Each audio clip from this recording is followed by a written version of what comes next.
Hello, fellow capstone classmates and Dr. Charles. This is Deb Walker here to talk to you today about how outside perspectives have influenced the field of strategic management. To answer the question, it's important to first understand what is strategic management.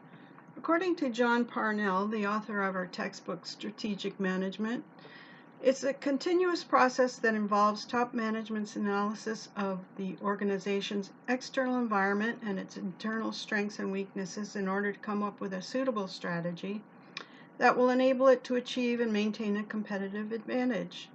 It also involves implementing that strategy, measuring its success, and taking action to steer the organizational ship in a better direction. That should help it that will hopefully help it achieve its goals and objectives.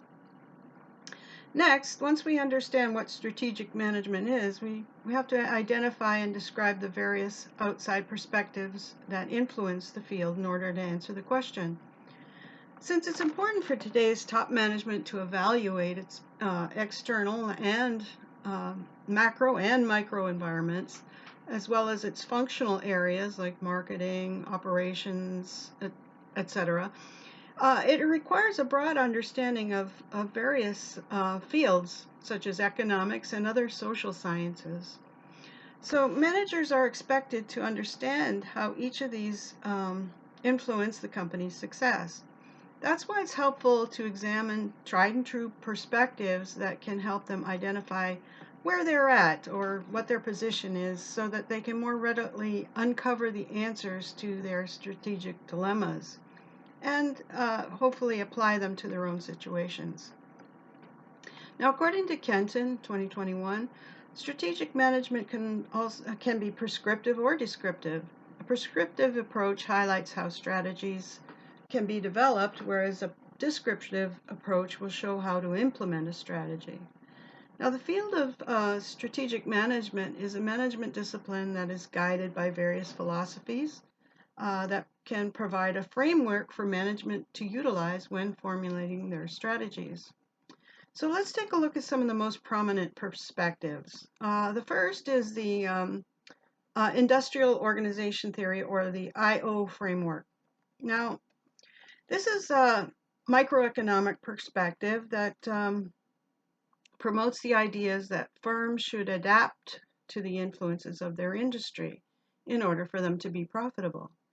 So furthermore, since some industry structures are more conducive to being profitable, it's vital for a firm to position itself within the right industry, or to pick the right industry to better understand what strategies will help it to survive and prosper within that industry, since norms have already been established. Now, that's not to say that firms cannot deviate from these norms.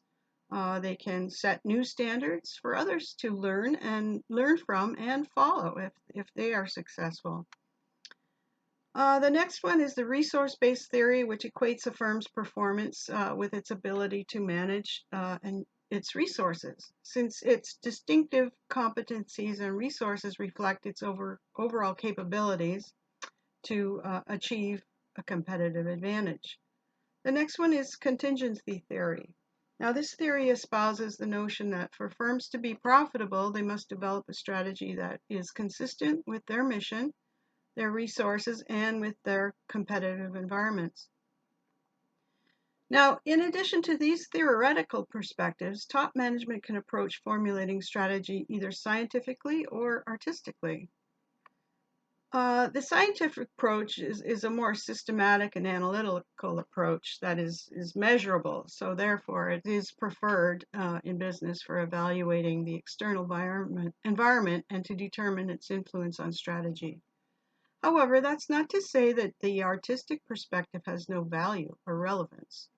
Sometimes intuition and creativity can be extremely advantageous in helping firms to adapt to a rapidly changing environment. Ideally, a management team that combines both perspectives may come up with the best strategies that are both systematic and still embrace innovation. In addition to the theoretical perspective, it's also worth noting that corporate governance can also be considered an area of influence on strategic management. in that companies are now more accountable to all of their stakeholders for the decisions they make. This was influenced by the Sarbanes-Oxley Act of 2002, which called for more financial transparency and internal audits and controls, and better compliance with legal and ethical standards. In addition, most companies compete today in global markets, so the global perspective plays a key role in influencing strategic management. Firms must understand the impact of raw materials, labor, technology, and the entire geopolitical landscape on the firm's ability to leverage comparative advantage and ultimately to achieve a competitive advantage on a global scale.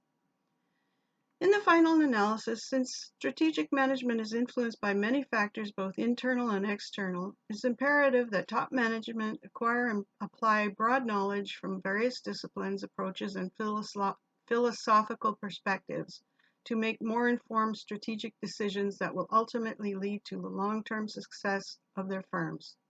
Thanks for watching.